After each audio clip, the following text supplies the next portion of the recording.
What's up, everybody? It's the Horror DECONSTRUCTION. You can find us on YouTube and all other aspects of Google. With your host, Komp, and City Mike. As well as Peppermint. From horrorharbor.tumblr.com. Today's film is Nightmare Cinema 2018. Ooh. Nightmare Cinema 2018, but actually 2019 as of its release date. Five strangers converge at a haunted movie theater owned by the projectionist Mickey Rourke. Once inside, the audience members witness a series of screenings that shows them their deepest fears and darkest secrets over 5 tales. Directed by 5 horror directors. Alejandro Brujures, the one he did The Thing in the Woods. Joe Dante, who did Mirari. Mick Garris, who did The Projectionist and Dead. Hey, it's me, Marari. Marari. Thank you so much for playing my game. Ruhei Kitamura, who does my shit.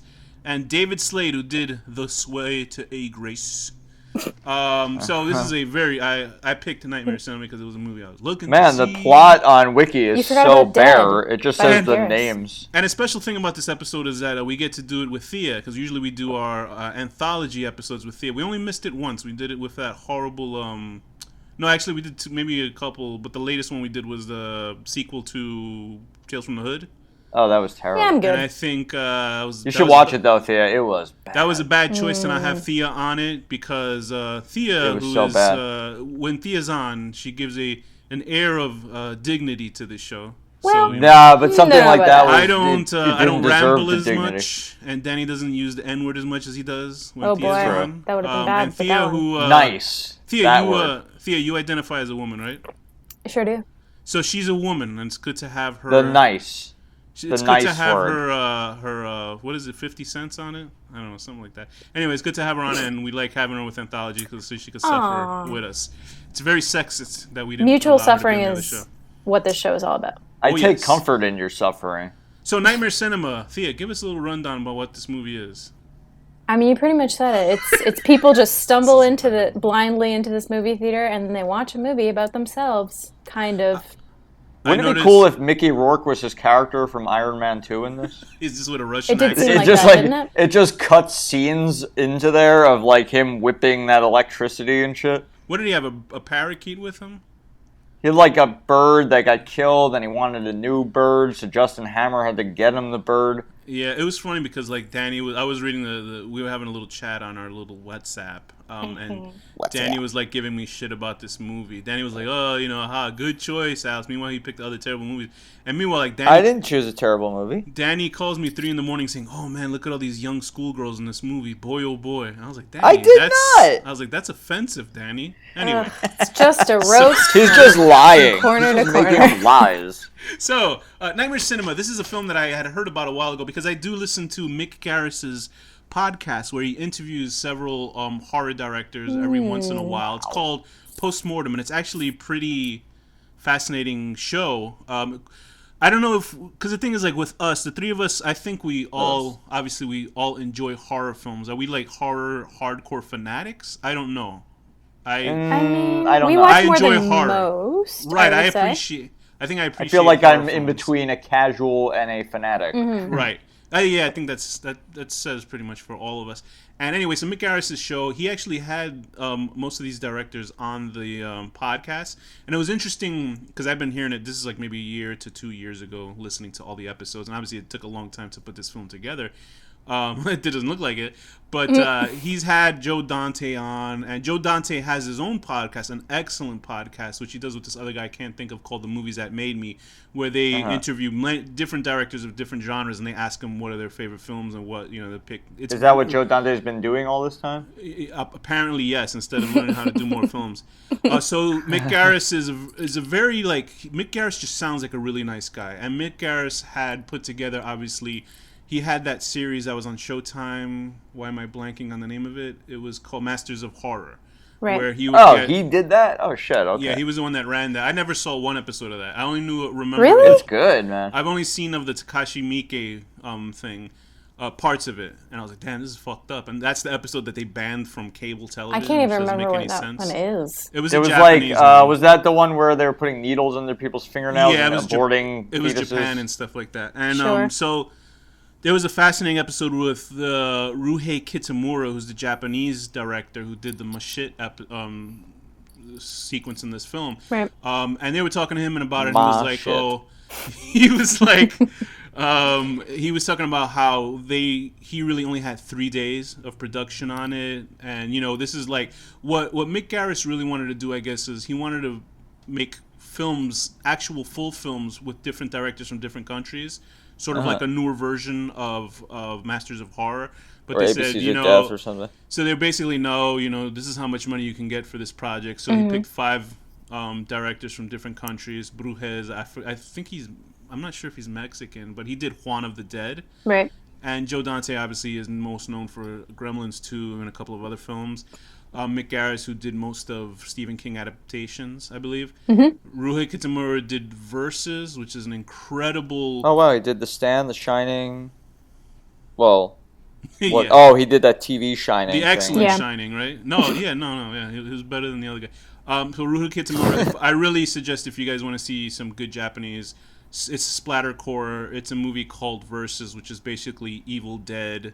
meets like some Didn't Japanese we watch mafia. this? We did not yet. I wanted to, but we haven't seen it yet. We saw a Midnight Meat Train, which he directed also. Which Yeah. I like that Yeah. film. I like Cool, that film. yeah. I don't think it's the best, but I like that film. It's fun. I remember at the theater, people seeing the name You're of the obsessed with that movie, Thea. They're seeing that trailer. They're seeing the trailer for Midnight Meat Train. It's all like really cool. They're, wow, this is interesting. And the title Midnight Meat Train, everybody just started laughing in the theater because it sounded like It's some not a sort great of name. pornographic title. It does. And It'd be David cool if Slade, the train was a giant penis, but you don't find that out until the outside. Like it pans away at the end. I mean, you found out when the penis. title came out. It's rushing through this meaty tunnel, and it's just blood everywhere. All right, so Meaty there's David tunnel. Slade. David Slade, who I think is mostly a television director, and he did a lot of work on Hannibal. And personally, I think he put all the directors to shame in this movie, but that's just me. Yeah. So this That was the last one? That's the black and no, white it was one. the black and white one. Oh, yeah. That So was a anyway, good one. this film is compiled of 5 films with a wraparound featuring, well, let's just go bit by bit. The first segment is called The Thing in the Woods. It's directed by Alejandro Brujus, I guess. And Thea, give us a little rundown of, even from the opening of the film, how a girl's able to answer a text while she's getting listening to a answering machine on her phone. I mean, it is possible, and I have done it before in my life. Okay. What I have That not sounded like done... an These asshole. millennials, am I right? What I have not done is kids. wandered alone into a movie theater just because it has my name on it. Because that's insane. Yes. Yeah. What's the name of the girl? Was it Danny? Who was the main girl? Samantha? No, I don't know. Oh, yeah, it was. You're I right. don't- You're I right. can't- I think I it can't say was. No, that. Danny was the next movie. Yeah, Samantha is the main girl, and I haven't seen a film in a long time where I literally wanted to consume a woman from head to toe. Oh, wow. That on one? screen. Really? She All was right. she wasn't that bad. I mean, Yeah. who am I to say? Yeah, in this no, movie, you know, I to would like- say... I'm begging for scraps, basically. So she was cute. I get it. So anyway, so she walks into the Pervert. theater. She sees the title of the film, which I didn't even. I guess it said The Thing in the Woods. I didn't Yes, even see it that. I did. just saw the word. I just saw her name, her character's name.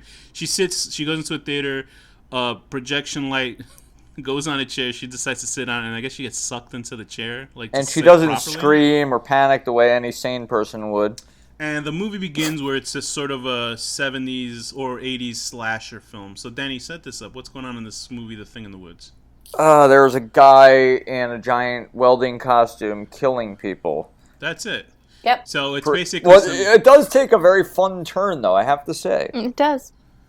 I do like the twist in it, actually. I mean, it needed a twist because it was It did, so yeah. paint by the numbers. But the Like, thing I is, was like- actually like, all right, I see where this movie's going. And Yeah. It seems so... It's like, obviously, like, kind This, of like a this is- Hatchet-level sort of movie. Yeah, this movie is sort of like the Hatchet level where it's I mean, I'm putting my finger quotes in the air. It's that this is made for the real horror fans. You know, that horse shit where you think anybody can make any horror slasher film and think like, oh man, if you don't like this, you're not a real fan. This seems like it's going that way, And I don't blame the director of this segment, Alejandro, about it. For it, because he's probably just making a slasher movie. What he loves about slasher films is just that who gives a fuck? Like, I don't give a shit. Like, do you give a shit? I didn't give a shit. No. I enjoy slashers. They're fun, but I was very relieved when it went a different way. They're about like, to me, they're about like third tier in the type of horror films that I like. So I'm not actively looking for slashers, although I don't mind. I like slashers that have a mystery element of like a who is the slasher type of slasher film, as opposed to just like a killing machine running around and stuff like that. To me, that makes gives it at least a little bit more of I'm interested in seeing what's going to happen. Well, you're invested. You're trying to figure it out. Right, you're trying to figure it out. As opposed to like Hatchet. Look at you. You need your brain stimulated. I don't stimulate it This enough. guy's smart. Look Am I at him right, go. everyone? It's either that or trepanation. He's out of control. So this girl is running around. She's running from somebody off screen called the Welder. And she finds a boyfriend in the woods. There's a very handsome guy that comes and gets her, and they run into a cop, and the cop is, I guess, somebody that the main guy had treated like shit as a kid, and it's just like, I like the gore effect when the guy fell over on his gun and shot his brains out. That was good. There's good gore effects in this. But then it's also stuff like, you can see that they did really telegraphed comedy bits, like when she fell on the corpse like 6 times and just kept falling. Yeah, what? That was when I knew the movie. That's exactly when I texted you. Good choice, Alex. Yeah. But the thing is with that, it's like, obviously that's for an audience in a theater. Because at home, I was like, what is this? Like, what's going on here? Yeah. But it wasn't even like well executed slapstick comedy. Yeah, it was just looked like they looped the edit, and I was just like, what is happening here? Yeah, the only part that I actually found funny was when he kept grabbing for the knives, but I'm sure I've seen that somewhere before. Well, I actually liked when the cop was yelling and shooting, and then he shot himself. Yeah. But I don't understand what the cop was so afraid of when he lifted up the guy's mask. I guess because he recognized the kid that lived there and was like, oh, they're friends with him. But that was a good detail that the cop accidentally shot himself instead of the welder killing him. So his storyline makes sense. So basically, the reveal is what, Thea? The reveal is that the welder is actually the owner of the cottage and friend of the rest of the kids who he killed. Wow. And what happened was they discovered a meteor that contained some kind of alien infesting spiders that jump into your brain and remove your brain and become your brain. Some of the worst special effects in the history of cinema. But I did enjoy the spider point of view. But how did You did? That was one of the worst things I've ever seen. I liked it. It was fun. How did she seemed aware of being a human, and then all of a sudden she wasn't once she had it all pointed out to her. Who knows? So who gives a I guess shit? They replace your brain, I guess, so they can tell you whatever they can make it seem like whatever they want. So they were making it so she would want to attack him or something? I don't know what. Well, no, he was killing them all, so she was reacting like she would have reacted, wouldn't she? The joke of her, because there's obviously blatant jokes like we said before. The joke where she names off everybody who gets killed, I thought that was cute. That was funny. The joke with the guy, you hated it. The joke with the guy shooting his friend over and over was so fucking like, yes, okay, I understand what he's doing, okay. So it ends with him, battling all the spiders at the very end. It fades to black or whatever. Very it does. arachnophobia. Yes, and then it's a good movie. And then he drives back. Remember in Arachnophobia, there was like a masturbation joke. I think I was the only one that understood. Yeah, there was. There was a guy playing. What is that? Tabletop foosball? Is that the one where you rotate the thing and the guy? Sure. It's him playing foosball, but the camera is like on purpose right above his waist, so his arms are doing that motion, and he's making a face. Okay. Like if you watch the scene, you'd be like, "This is a fucking masturbation joke." I guess I never caught that as a kid, but I used to this day. I'm still a little freaked out when I pour cereal that there'll be a spider in it. That happened once, but it was a roach. Living in the hood. Anyway, so and then he's driving back, and then the spider's in his head. I would actually tweeted the director. I was like, "Why didn't you have him drive?" And you see multiple fucking, meteors falling out of the sky into the city. Like, I thought that would have been more interesting, but the director's like, hey, for you, man, I don't give a chi. All right. So, look at him. Let's rate that first story. What would you guys rate that first one? Thea, what out of first. What? Sexist fuck. I'm holding the door for you. I'm trying to 5.5 accommodate your weakness. out of You know what? 10. Okay. Splitting a head in half to reveal like yourself, that effect. only to unsplit the head in half again. Yeah, that seemed a And little beg bit to be unnecessary. That seemed like just a cheap excuse to show bad special I effects. kind of wish it had got like zoomed in on the spider and it had been like, hello, Yeah. and then like closed the head again. It does the Mrs. Doubtfire voice. Hello! Anyway, rest in peace. So I would give it also a 5 out of 10. Harsh. Daisy Dukes. What? What'd you Okay. make that ugh for? I'm going to give it... He's gonna give it a I felt like 10. it was a little fun. I'm going to give it like a 6.5 out of 10. I give it a 5.5. Once again, Stabbing... the host with the pointlessly- worst taste out of the three of us. Go ahead, Danny. Pointlessly torturing somebody with knives when you don't really have to, we find out Yeah, who you're really right. You could have didn't just have killed to them. do that. Yeah, you're right. Yeah. Hey, guess what? Who gives a shit? It sucked. All right, the next Flip one. the page. The The next, next one. one, a true embarrassment to movies. Was this Unbelievable. the, which one was this? Incredible. I couldn't believe it. Mirare. My friend and I, he always like shits on Joe Dante, and I was like, I don't really remember seeing much. Obviously we've all seen a Joe Dante film. We've seen Gremlins or Gremlins 2. Yeah. I like that Gremlins. He's Howling. done The Howling is a masterpiece. Oh, wow. There's Inner Space, the Howling, Gremlins, Burbs. Small Soldiers. Soldiers, which is about a bunch of African children forced into war. Oh no, that's not it. Anyway, so I make myself laugh. And that's but it. After that, I guess that's about it. He did well. Trying to remember the original which... Piranha. I believe he might have. Oh wow! Did he co-create Erie, Indiana? No, he didn't. But he worked on. wishes. He directed it. And that was Legend? that was a Did he great do show. Legend? He did not. Oh, okay. No. It would be in the Anyway. top 10.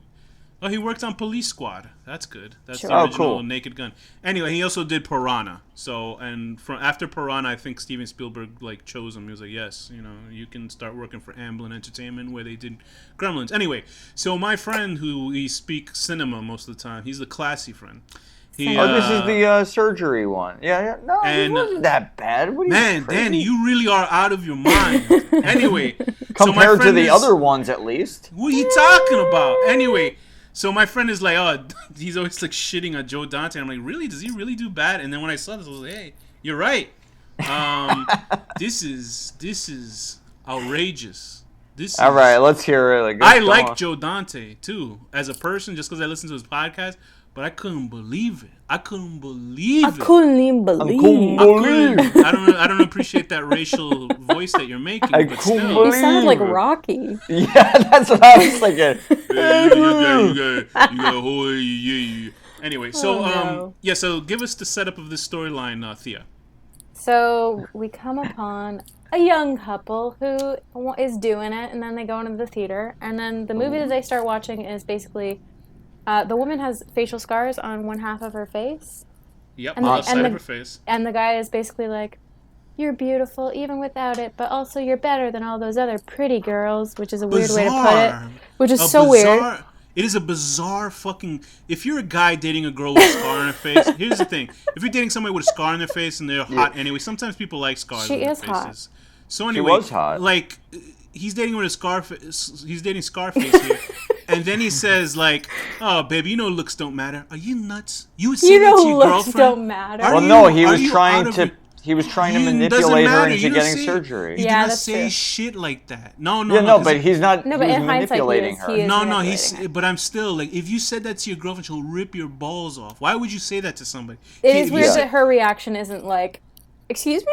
Like, "Fuck you." Yeah, if you said No, that, but he's manipulating No, her. I know, but the point is, No, a woman Yeah, would no, you not would be never manipulated say by that to somebody. Never, ever. Yeah, You like- always lie and say they look good no matter what. because that As we- wouldn't manipulate you. as we know, feel women are horrible creatures that are very. Oh, I mean, sorry, but like, Wow. but seriously, like, Thea, if you would have said that to like Heather, she would slap the shit out of you. Yeah, no, And I she'd don't be know, very she'd be mad. like, "What the fuck you say?" Because Because it's what like the a fuck is that? It's not even backhanded compliment. It's just a backhanded Insult. fucking It's thing. just a like- backhand to your face. It is. It is. It Your is. scarred To your face. scarred, morbid, So- to your hideous scarred face. So Yeah. Thea, what's happening in the story with So- this woman? basically in the conversation they have in the restaurant, he convinces her like, oh, well, you could get plastic surgery like my beautiful, beautiful mom did. She's so beautiful. You should get surgery like she did. And she's like, okay. I never met your mom. Yeah. Okay, sure. If she had, I don't think she would have gotten the surgery. And then she goes... yeah, go ahead, sorry. She goes to the plastic surgeon, and they're like, yeah, we can fix your scar, but also, why don't we fix the rest of your face and also your boobs while we're at it? Yeah. Which is not a thing that would ever be offered. I have to be honest, I thought the boobs were an improvement. I mean, that's fair. I mean, this was like underneath made for television quality filmmaking in this, and I understand it's the storytelling more than anything. It's not made terribly. And the thing is, like, what is? I'm not saying it's good. I'm just saying it's not as bad as some of the other ones. Yeah, okay, Danny. It's written like paper mache people. Like, these aren't people that would do real things. You know what I mean? Paper mache. And it's just that the way that it's like, what is the horror? Like, what is the horror of it? Okay, so she's stuck in a hospital. They could have done a lot more things with that. I guess. Yeah, but what's the body horror? Not knowing what's happening to your body. The body horror is the last 5 seconds of it. It's dread that she will be ugly now. But I mean, what the fuck? I know. And then Richard Chamberlain is in it, who's I guess a respected actor from the. Oh, is that the doctor? Yeah. Yeah. For some reason, I knew I recognized him. I thought the son was the same. I thought it was the son. I thought the son. Oh, I'm sorry. I thought the fiance was like that actor's son because they have a similar sort of weird Christopher Reeves type of face. Mm-hmm. But there's a scene where Richard Chamberlain, where they catch her in the elevator. And she's trying to escape, and then like they obviously inject her with some, so she passes out. It was with love juice. And she falls off camera, and Richard Chamberlain looks into the camera for a second, as if notice that. Look at it. He's like as if. Is the camera still on? He literally looks into the camera for a second because she falls off, and I think she must have hit the camera because the camera shakes. Oh, and Richard Chamberlain looks to his left, right at us, and I was like, "This stayed in the movie." I couldn't believe it. Maybe they were trying to break the fourth wall. Maybe that's a twist of the movie. I wish they had technology for the character to reach out of the movie and slap me in the face for watching it. So then, like at the end of it, she wakes up again, and then what happens to it there?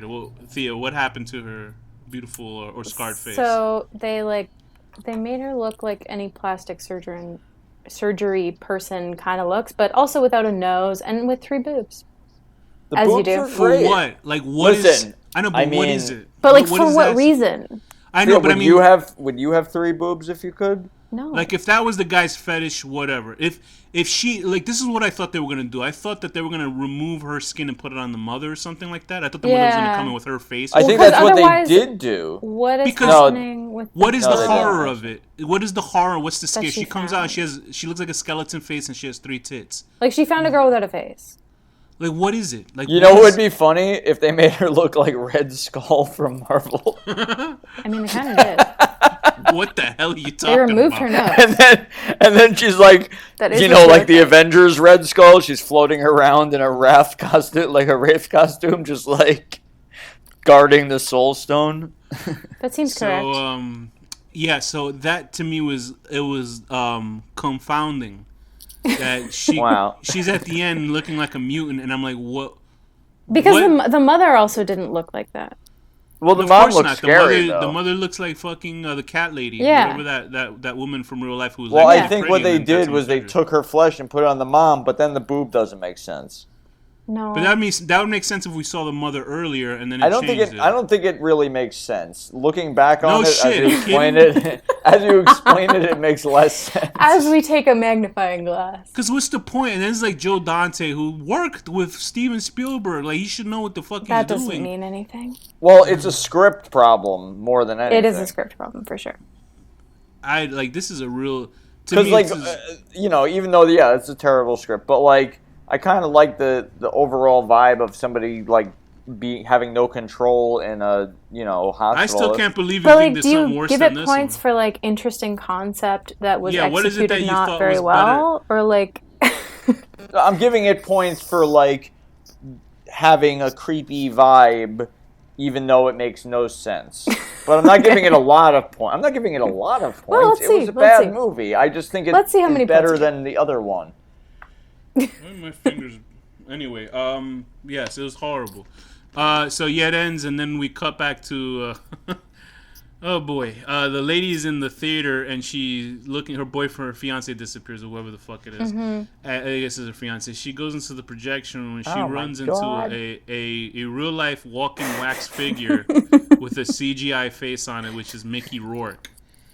Holy mackerel! What the fuck happened to Mickey Rourke? I don't know. Seriously. Nothing good. It would have been good though if they like clipped in his character and just had out of context lines from Iron Man 2. Oh my god! What is your obsession with that movie? It was horrible. Like, Iron and Man then didn't like even see that it would movie. have that racetrack scene. Like you'd see like cars speeding around the theater. Mickey Rourke, Maron. What the fuck happened? 'Cause his wig is obviously like it's like sewn onto his head or something, and he like he put Botox in his face, I assume. And he's like a android, and I was like, Jesus. Maybe that's Christ. his character. And they tried. He showed up for one day of filming, and he actually came in dressed like that because they told him dress however you want. And he came in dressed like a sort of like a leather wrestler or something. Like a leather Is that daddy. true? Yes, like a leather daddy. We never see. Do you from think behind, he is really, a I leather guess. daddy in real life? He might Maybe. be. With that haircut, I wouldn't. With that face? He was. I mean, maybe he wears a and leather 'cause he- mask, but And I guess they try to give him some. They're trying to make him like fucking the Crypt Keeper. Yeah, actually, the Crypt Keeper looks healthier than him. Yeah. Actually. But they're trying to make him a horror I didn't host. but understand the wraparound story at all. It was pointless. It had no reason to be. It didn't make any sense to me. thank you, Mick Garris. They were, yeah, Mick Garris, he didn't need to do this because Mick Garris wants to pitch this as a series. He said that, and like, Well, who the fuck would watch then you this? have to make it Good. good. Yeah, right. Because then he's like, who are you? He goes, I'm the projectionist. Here's my trash. I'm selling it to you as a series. He's like, but it's like they're trying to give him these like spooky lines, and he's like, I collect people's debts, and I'm like, what the fuck is this? What the fuck is this? Like, who needs to see this wraparound? It was so- You're gonna go and see people. You can see people Yeah, walk into a it didn't theater really and watch a make horror sense. movie. It would have been more Who gives a effective with fuck? no one as the projectionist. Yes, it should have just been like VHS or ABC's of Death with no. Well, I guess those movies had wraparounds too, but they didn't necessarily. Yeah, but there What's our wasn't a rating? person, Let's not though. get Okay, hung so- up Anyway. on the one bad. This We is still a- have this 3 is a more to go. fucking- I wish I could give it a negative 1,000. I'll give What- it a 2 out of 12. Oh my god! All of that horrible plastic surgery just to see more horrible plastic surgery on Mickey Rourke's face. Okay. Thea? I'm going to give it a 4 out of 10, being weirdly obsessed with your mom to the point that you make your girlfriend kind of like her, but also with 3 boobs. Because why? Okay. Horrible, Danny. I'm gonna give it. Nah, it was pretty bad. I'm gonna give it a 5. All of a sudden. I'm gonna give it a 5 out of 11. It's better than the other ones. 5 out of 11. Adding a 3rd boob to your fiance's body for no reason, not explaining it at all. Like The there's only- no Literally not explanation. at all. The only reason I gave it a 2 is because the cool prints that they had in the elevator. You know, the naked girl and the girl like that was like That 2 was women, nice. and that girl's big butt. That crack. showed some thought. Anyway, the next film is Mashit, which I believe is a joke. I think it's an apt name. Yeah. Is that a real title? I mean, did anybody look up if that's a real sort mean, of? No, I didn't Like if look it's a it up. real It seemed demon? phony. It's... I'll look It's it up. ironic It is. saying It that, is. but yeah. It's destroying angel in the Bible. It is. Okay. It is. Okay, so that actually exists. I thought I that guess was just it's- like Yeah, I but they guess it's a still different chose language. it, you know? yeah, they chose it obviously so it's funny or something. Yeah. Here's the thing. Mashit. Ruhei Kitamura. It's a Hebrew. Oh, this is probably the one on pass. No, that's an angel actually. Oh, whatever. Go on. So this is directed by Ruhei Kitamura. This was the one that I was looking forward to the most because I do like Ruhei Kitamura's directing style. But this shows you if he doesn't have a proper budget that he can get fucked with movies. Like he's not that I'm saying he can get fucked. I'm saying he gets fucked over. Because Right. there are instances, very, very minute instances where you're like, fuck, that'd be cool for a big movie. And then the rest of it, You, you're like, in this, oof. you thought so? Yes, and I'll explain some stuff that I thought Yeah, was please interesting. do, because I don't see it at all. Okay, so the basic storyline for this one is what, Thea? Is Peter is possessed and dies off of a roof, Oh my god. and then somebody else mysteriously okay? becomes, well, kind of. He comes back later, and it's very confusing. Yeah. Someone else becomes possessed, but you think it's the girl, but it's really the mom. Oh, and then shit. craziness happens with a whole bunch of kids getting killed. Yeah. So, Hot nurse. That's the only good scene in the whole thing. Hot nun, I mean. I knew watching into it when you see that kid on top of the roof is the worst green screen I've ever seen. With the kid on the roof and you couldn't see the background. Yeah. And I couldn't believe how bad it was. Thea, get into a little bit of what you thought about this one. I want Thea to get into it. I don't know. It was another one of those ones that I was like, it feels very from the get-go, like paint by numbers in a way. It's like we've seen a version of this movie 10 times. You know that movie, Grindhouse? Yes, and unfortunately. Robert Rodriguez's zombie Yep. one? The vibe of that reminded me of the vibe of this, and I didn't like either. It also reminded me a bit of Demons, the Bava movie.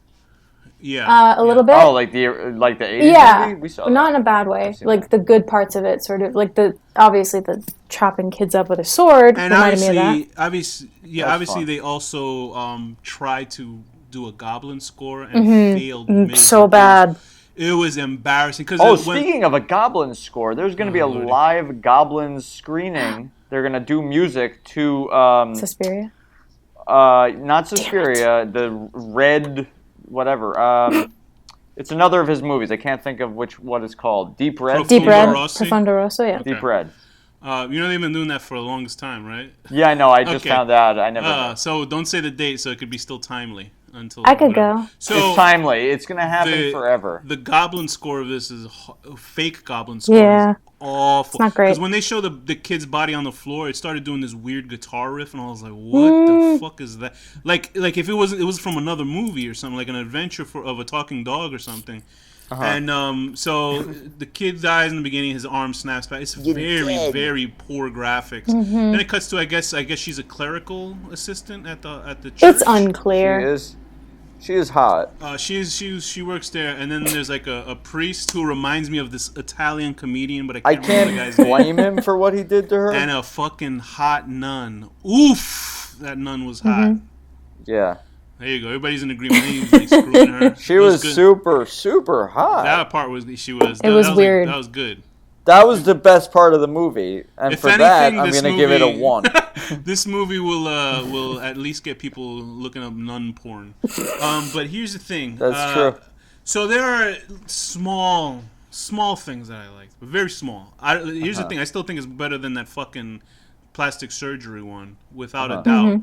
Because at least there was an idea of something. There was a story. There was like a beginning, middle, end. It had an internal logic. I can kind of. And I can see with the proper budget that Kitamura could make a good movie with this. Right. Because Kitamura hasn't made bad movies, really. I think recently his film Downrange came out, which is about a couple of people terrorized by a sniper while they're hiding behind their car, which I heard is actually very good. He did a movie called No One Survives, which is like a slasher film. Oh, I that heard of people that. enjoyed. It's just that he's for some reason, he's not.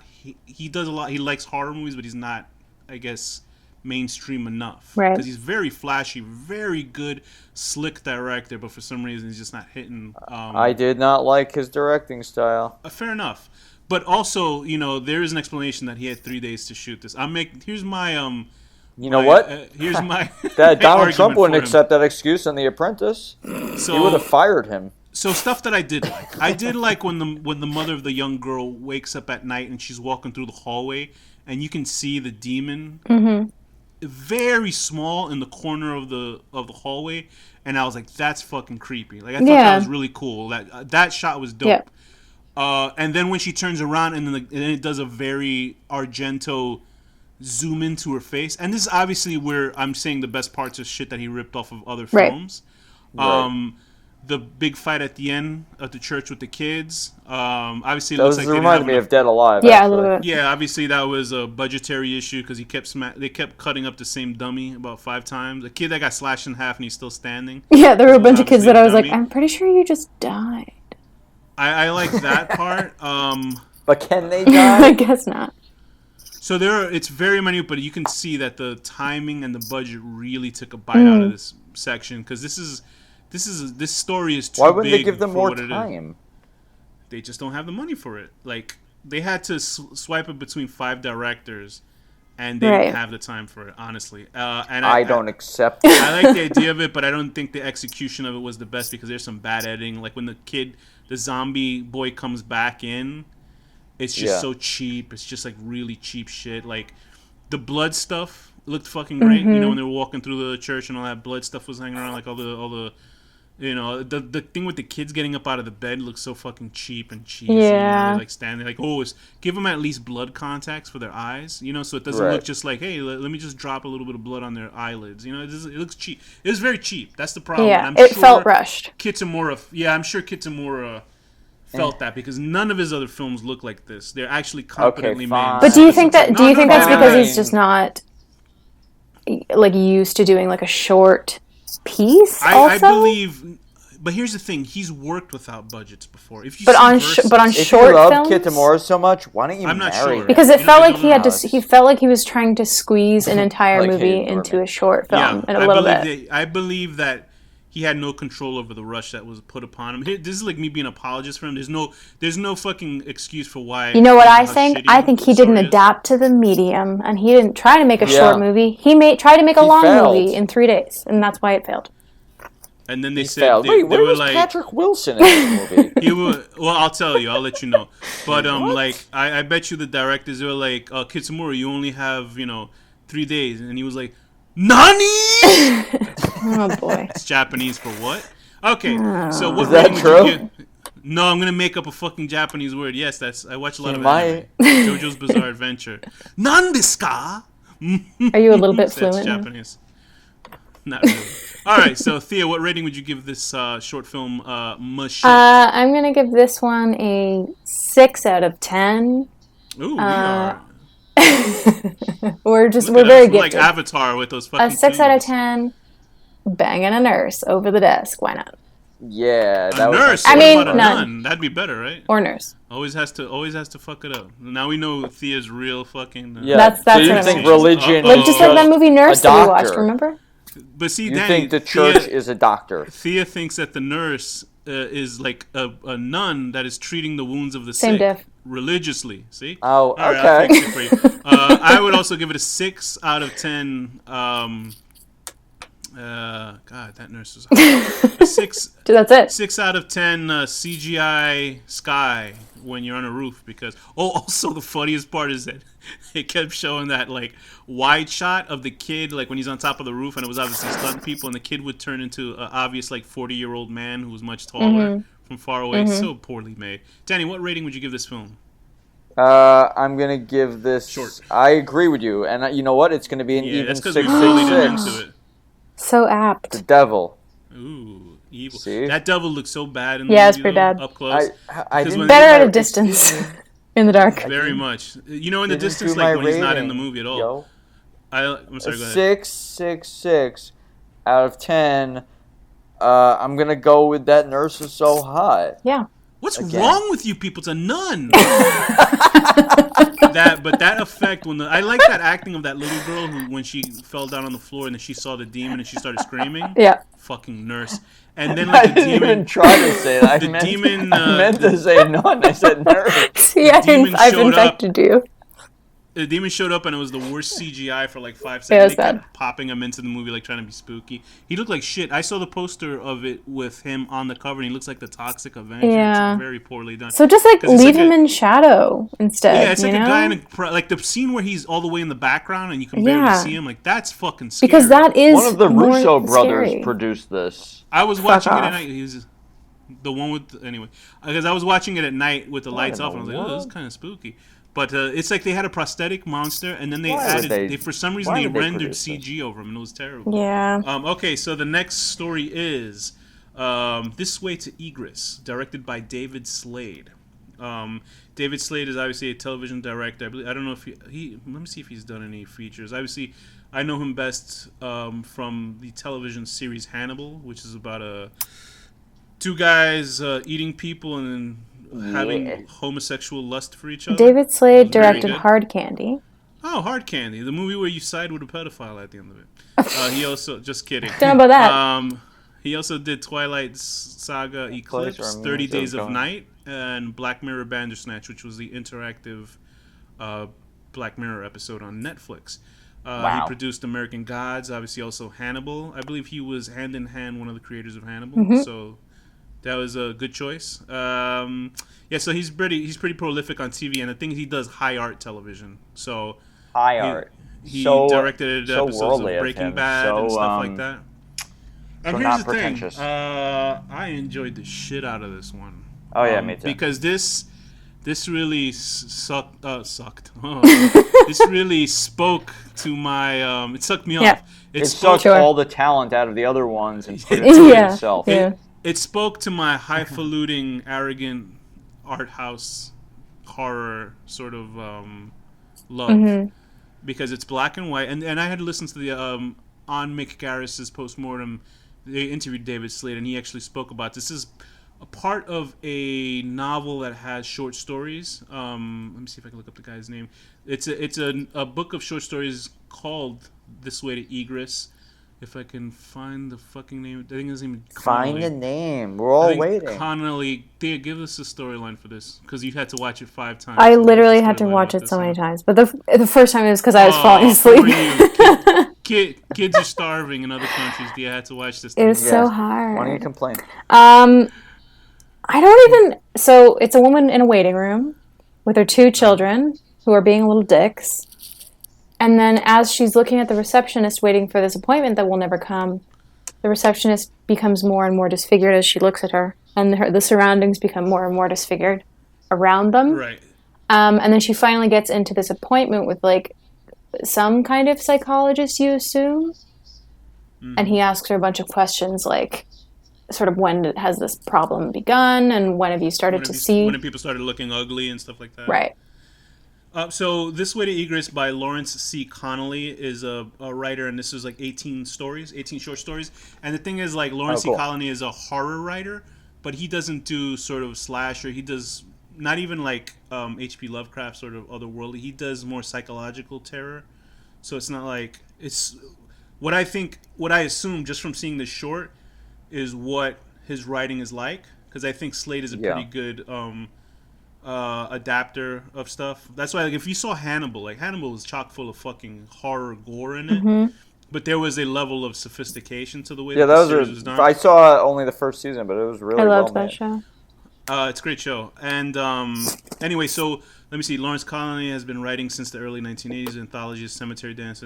This Way to Egress offers 18 of his best horror stories, ghost and mystery stories set in locations, blah, blah, blah, blah, blah. Anyway, so it's stuff like fluid reality, psychology, stuff like that. And I got that completely from the short, because it was something, and it wasn't because the first 3 stories were so horrible that I was like, oh my god. For me, it kind of was a little bit. It was like, I agree. Finally. Like when I saw this, I was like, wow, it actually, because I've been hearing from time to time that this was the best one out of the films. Yeah. I honestly, they should still call this movie Nightmare Cinema, and then just show this part, and then show the rest of the film. Just be like, tell everybody to go home. Yeah, right at the end of it. It's just a black screen, and then this comes up. So This Way to Egress is like Thea says, it's done in black and white. And the thing is, it's obviously you look at it and you go, okay, it has sort of a low budget. But then when you see the production design of what's happening in it, like the whole torn. I didn't get low budget. It's a budget utilized correctly. Not at all. Yes, correct. Yeah. Like you see how the trouble Kudamura had with his production, with his like wasting money on that. Yeah. The slasher one was okay, but it just looked cheap. Right. The budget for obviously the fucking Mirari, whatever it was called, it looked like a television show. It didn't look good at all. And but this one, since it was black and white, I think also made it much more palatable. It definitely helps. Like I wonder if it was in color, would it sort of take away from it? It might have, I think. Yeah. But I think that the black and white, the black and white was great. Because the black and white, but the thing it also makes the effects easier to do, like the sort of like stuff out the side of the window and that kind of thing. They blend This is completely off topic, but I'm just looking at pictures of the rear gear thing, which is everybody should just Google rear gear butthole cover. With no context. It is just a treat for the eyes and ears. It's absurd. But yes, so I think that the look of it, it's just also the DP work. It seemed like he had a coherent DP with him on this. Like, Slade obviously wanted to do the story. When I heard the interview with him on Postmortem, which is a very good episode, I would say anybody to listen to that episode. It's actually very good on Postmortem. David Slade works on it, talks on it, and he talks about how he had read the book and he had wanted to make it a feature, but he wouldn't get the funding for it. So eventually, they said, "Hey, do you want to do this for?" Mick Garris comes up to him and goes, "Do you want to work on this series with me?" Obviously, when Nightmare Cinema was supposed to be pitched as a show, right? And he said, "Well, I got this idea for this movie," so he worked on it, and you can see just at the way that it's shot, just seeing this short, which I don't know, was maybe 10 minutes, right? It was probably around that range, right? 11, it might have been a little longer, a little bit more. You can There's see no information on Wiki. It's like insane. You can see the level of care that went into this is about the same as it went into Hannibal. Do you know what I mean? Like, right. It looked very good. It was cut really good. It was thoughtful. Yes. Yeah. Unlike, even if it didn't make sense to people, obviously it was a mind fuck from the very beginning. I could tell. The doctor from that is actually the guy from Breaking Bad. There were a lot of guys in Breaking Bad. It was Walt? He's not Walt. He's like the guy that started the company with Walt. Was he Jane? Oh, right, yeah, with the wife. Right off the top in the first season. God, that was so satisfying. Yeah. When and then at the end, too. Right. Yeah. For Adam something. Dr. Salvador. That guy. So, I really, really liked it. Even if it was, like, so aloof in whatever the fuck it was about. Just the that ending scene was alone, a little confusing. It was very weird, but it was well made that and well scene acted. Where very well acted. The scene where she's standing in front of the glass doors and you just see their shadows talking to each other. I thought that was fucking beautiful. Yeah. Like, her acting in it is really good when she pulls out that sort of. That is definitely a gun out of a fucking like Videodrome. Cronenberg, Cronenberg, yeah, no, I thought of Videodrome. I thought of Existence when I saw it myself. Either. But she it was just so really well, and I love the because people on YouTube when they showed, I saw random clips of this story alone. Do a whole look at that effect of the girl's face mutating. I was like, that effect looked fucking great crazy. to me. I thought everything in this one looked really good. It didn't strike me as low budget or anything. So those wides when she's walking down the hallway for people, and then when you see it looked like some sort of deteriorating mall with the escalators and shit. Obviously, it's supposed to be like a administrative office or something. Right. But all this black shit everywhere on the walls and stuff. Like, it looked fucking like everything's great. like filthy and like fucked up. Yeah. And so basically she ascended to a different level of consciousness or something? Like, that's what they were saying? I don't know. I want to read the book. Yeah, I'm very see curious what it's about, for more context. Because what I'm thinking is that it struck me as like what's the one by fucking Carpenter where he could see everybody's alien? They Live. It struck me as like a kind of like her mind crossed into a different level of like awareness that she's not supposed to have. Right, and they were like, the only solution is she has to kill herself. So the actor that you were asking where he was in the film, Patrick Wilson, was the voice of the husband on the phone that left her. Really? That was his cameo. Yeah. It's That's so really funny when I Googled it. I was like, cast. It said Patrick Wilson. I was like, he's in this piece of shit? And then I said, oh, that's where he is. He's in a lot of pieces of shit. What are you talking about? Well, you're right. Fair enough. So I think it's a woman's mind breaking after, because it says she doesn't have kids. That's what the reveal was. Right. I don't know if the kids died or something, and the husband had left her. Well, I think but she did have kids. They're just in a different plane or something. Like, that's kind of the she did have kids in her whichever plane of existence she came from. That's why they knew that she was like, she loved them. That's why they were pretending to kill herself. She needed to kill but they were trying to fuck her up. Yeah. I would think that the kid's acting was a little shoddy. The one with the glasses was not that good of an actor. The other kid was okay. You know what? You should kill them for being so bad because they're kids. What a world I live in where a guy can tell me that. I don't know what else I can say really, but it makes me want to read that guy's books. Yeah. So David Slade did a really good sort of. This is like a book trailer for Lawrence Connolly. So I'm fascinated by it. This is definitely It's the best. The diamond hiding in the pile of shit. Like, that's exactly what I was thinking.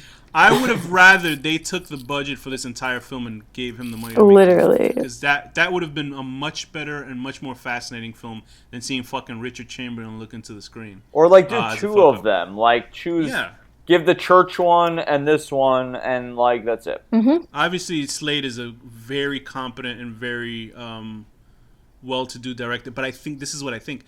Because he works in television more, I think he was used to knowing where to put the budgets. He's used to adapting and also to being like, okay, well, if we can't do it here, then we can do this instead. Right. Yeah. I think he knew how to cut corners and stuff like that.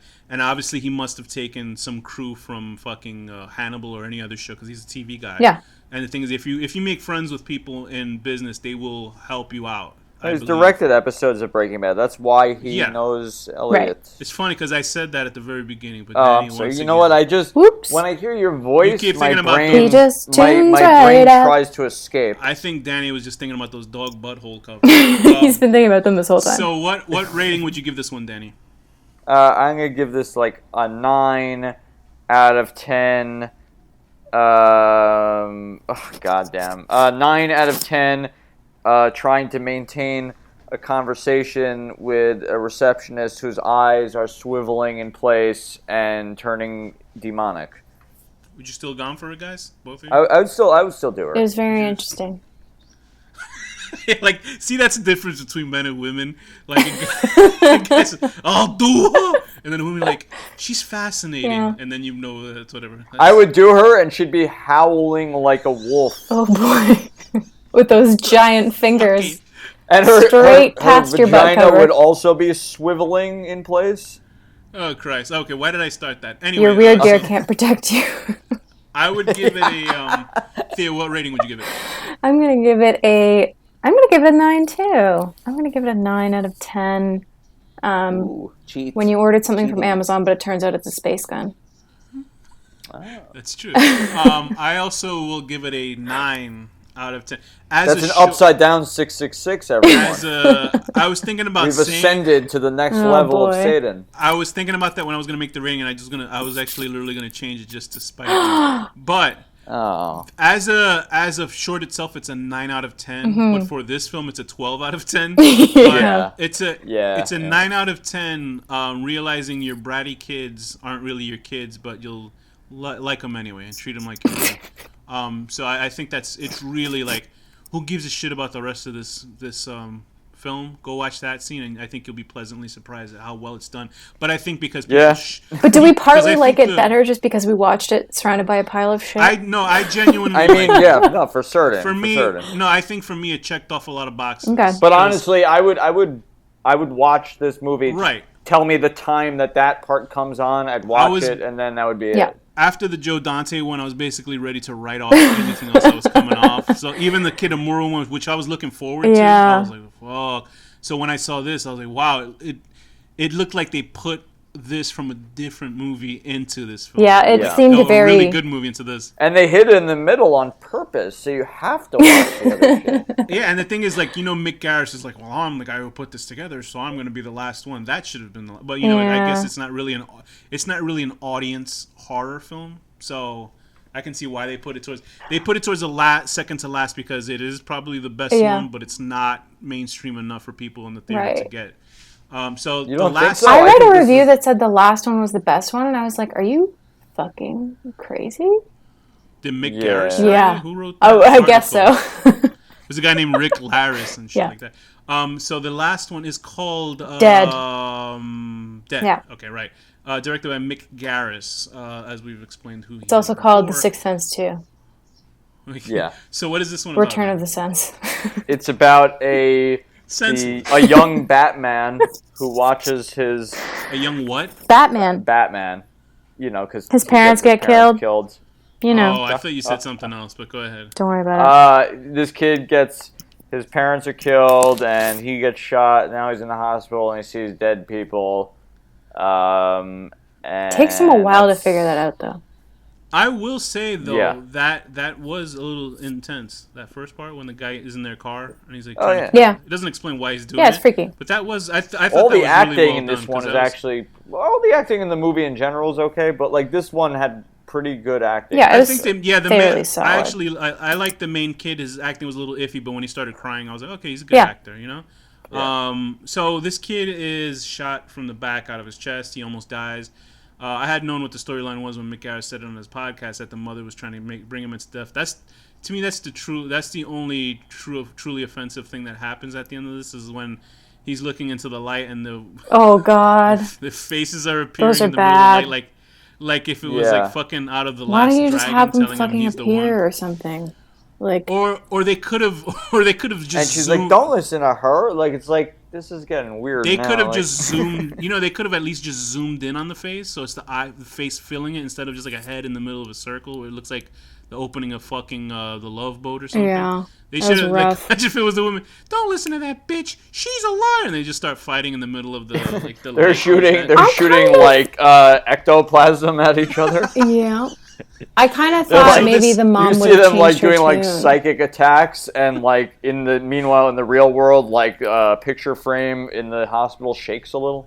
Or Danny, it's like Yu Yu Hakusho where they have spirit guns where they're shooting with the right. Like lasers God. and shit. So yeah, I love that show. Actually, it's a great show. So this kid is unfortunately he loses his parents. He doesn't know that his mother has passed away as well. But she keeps talking to him. She tells him, "Go to sleep." You know, I recognize it, but take I don't a know little where I've seen nap. it from. I don't think a mom would do that. I don't think she would there's a either. lot of bad I moms out agree. there. You know when it gets really dumb because it was like okay, it was okay. Yeah. And then it crosses into really dumb when the mom kills the girl. Yeah.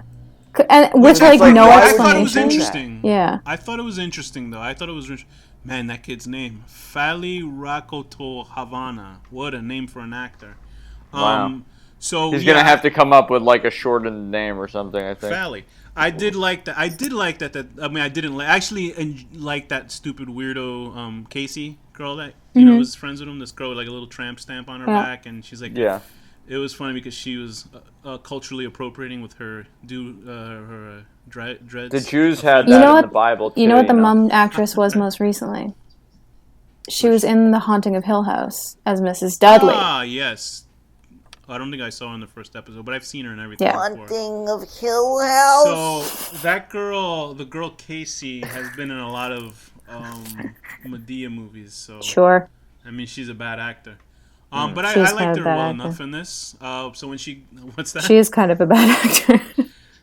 Yeah. Okay. No, she was okay. She didn't have to do much. I thought she was a cutie. Sure. She has been. She was in Boo, a Medea. Thea, was she and interesting to you? Boo She 2. was interesting. So so this kid is basically, and then at the last half is that for some reason the hospital had a margarita night because everybody left except for one nurse. Because at the hospital they just tend to leave Every a lot of time. They leave one person. Oh, in it's charge. empty. I watched another movie like that recently. You know what I want to see now, though? I want to see Boo 2, a Medea Halloween. Boy. I would see those movies if there was actual ghosts and demons in it. Apparently, it's just like a Scooby-Doo type of movie. I mean, Right. I like Which Scooby-Doo. bothers me. I like Thea, would you see the Medea Halloween movie? Only if Scooby-Doo is in You know what? Can we review it? Could we? Oh, sure, why fuck. not? Who gives a shit? We've reviewed worse, have we not?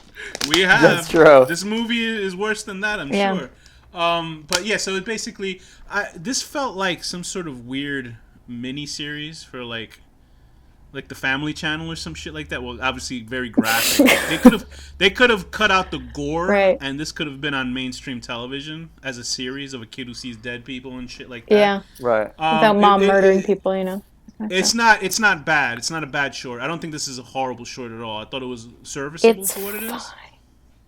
It's fine. And when you go to see a film, you want to see something more than fine because you see television series especially now, from Mick Garris. and they're beyond fine. You know he can. What is it? I feel like he could do better. Can he? I think he can. You remember the? But maybe he needs longer because, I feel like his miniseries are better than most of his movies. Did he do Red Rose and all those other? He ones didn't. that you He didn't do Rose Red, but he did The Stand. He did The Shining. He did Desperation. Yeah.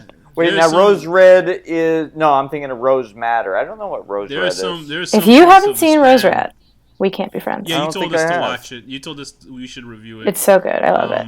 We should. There are parts that are truly ridiculous, but I really like it. I mean, I know it's like King, but he writes like non-horror. It's a miniseries. It's a Stephen King miniseries that isn't based on a book. So he wrote it just as a miniseries. Okay. Yeah, when you tell us to go watch that series, we'll do it. This guy wrote The Fly too, so there goes his credibility. Oh boy. Oh no. So yeah, I mean, I take it all back. And he directed Psycho 4, The Beginning. I heard that's actually a good. I saw a Psycho film. I think I did see Psycho 4 and I actually enjoyed it, which is very strange. Okay. It actually wasn't bad, and he got a lot of street cred for that one. So here's the thing: this is inoffensive. It's sort of almost forgettable. It's all right. It's fine. And in this case, it's not the worst because of the film itself. Because it has such the first 3 of this movie is so awful that for it to be forgettable is almost better in comparison. So it follows a very good one with a very lackluster sort of okay one. Mm-hmm. Like when the kid sees the fucking zombie guy walk into the door, it's just cheap. It's just cheap. It's just not really the graphics are pretty bad.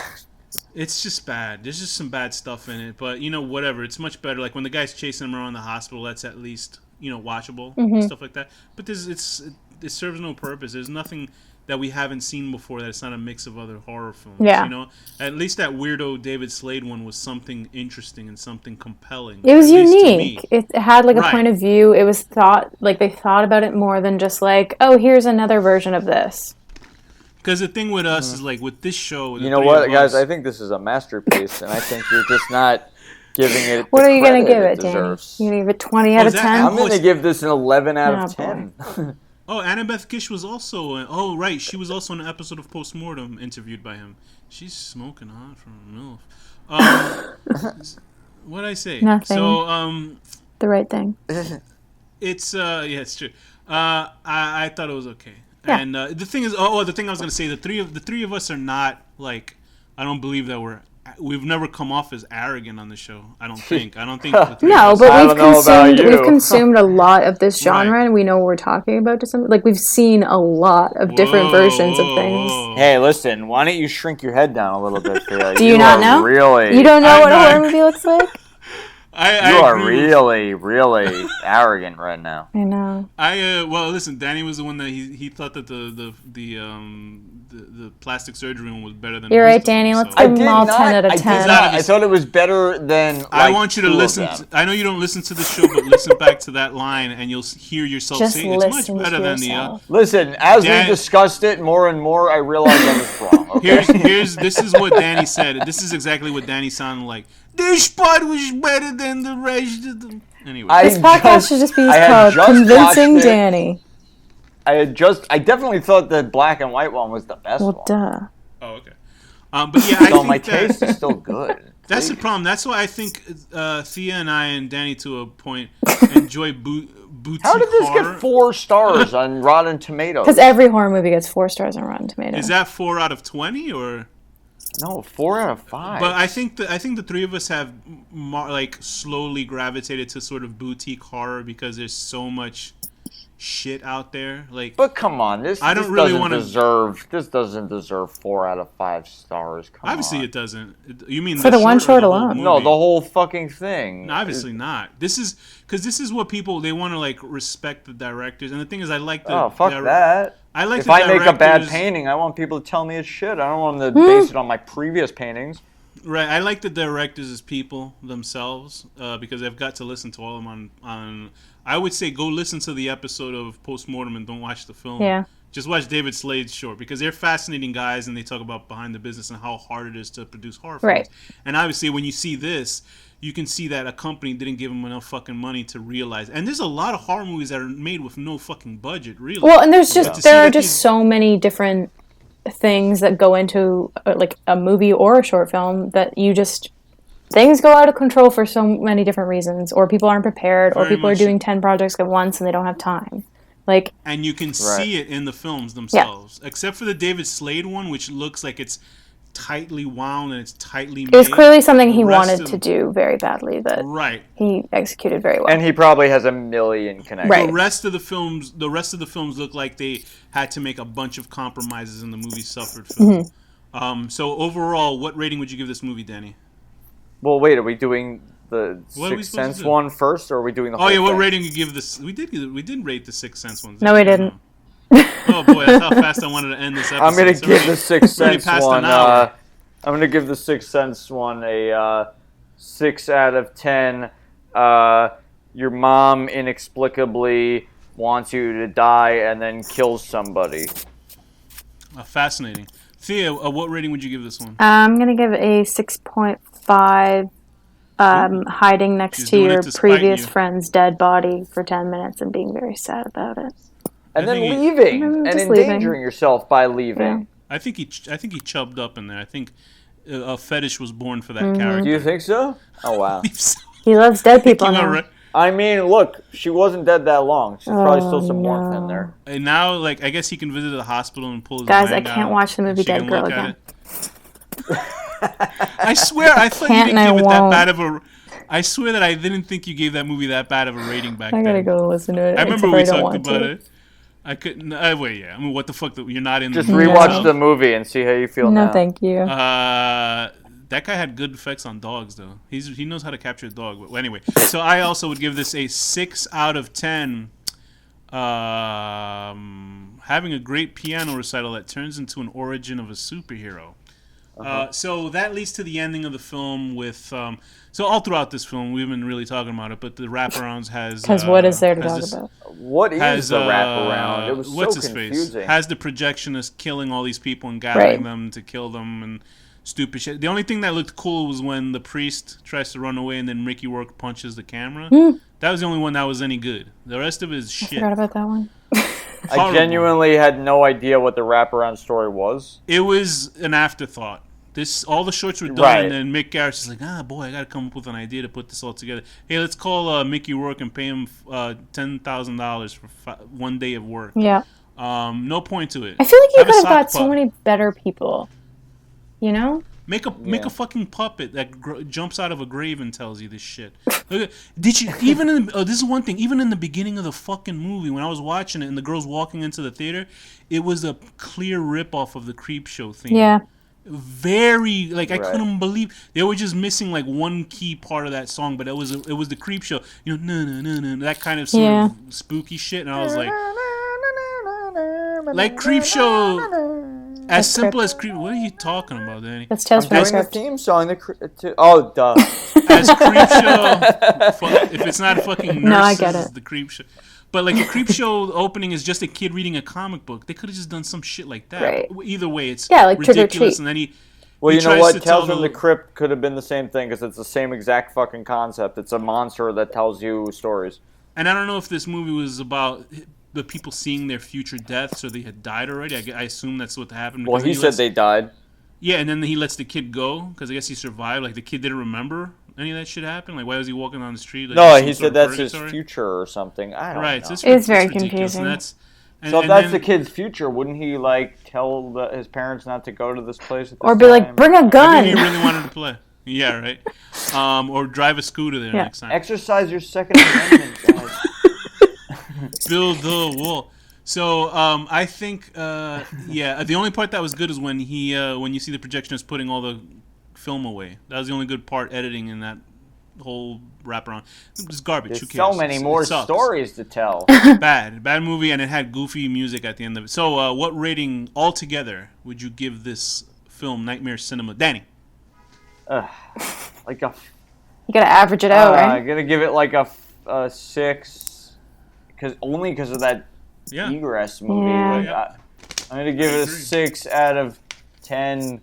It's basically just torturing me for 1 hour and 33 minutes worth of a movie. No, it was an hour and 50, but you took. No, I know. I'm saying there was there was one 15-minute time period where I was happy, and the rest of the time I was unhappy. Gotcha. Yeah. But you still fought us on it. I'm gonna give it a. It was better than that plastic surgery. You know what? Was better than the rest. I'm gonna give it a 7. Ooh. Why? Because it is worth a watch because of that short, and it is. It's hilarious for the other reasons, which is the rest of it. And if you're a genre film, I think you'll enjoy it well enough, and you can make fun of it, which is always fun. I'm giving shenanigans to both of you guys because you didn't pick out something from the. Oh wait, 7 out of 10. Gently wafting air under the leaflets of Mickey Rourke's coat over his nipples. Oh wow. Okay, Danny, what was yours? Go ahead. Oh, because I got OCD. Okay. At 5 out of 10. Killing. I guess I don't fucking know. Yeah, you stressed him out. Giving a bunch of directors no budget and making them create horrible things to torture people. That's still not part of the movie. It is part of the movie. It is the movie. You stink, Danny. I would give this movie a 6 out of 10. I agree the Slade one is the best, but cannot save this film. So that is a sequence you can watch on your own. I would give it a 6 out of 10. Showing these people horrible movies of their futures or past, which is most likely worse than what they actually went through to die. Because this movie alone, to be stuck in it, is even worse than a horrible fate. And with that, Thea, what's the final word? Rear gear. Danny, what's the final word? Making yourself watch a movie and then you're strapped to a chair and you don't even scream. 5 out of 10. See, now I did a clip from the movie of that lady Samantha in the movie. I thought you were going to say nurse. Oh, nurse. That too. Nurse. None. Class. See you later. Wait, what?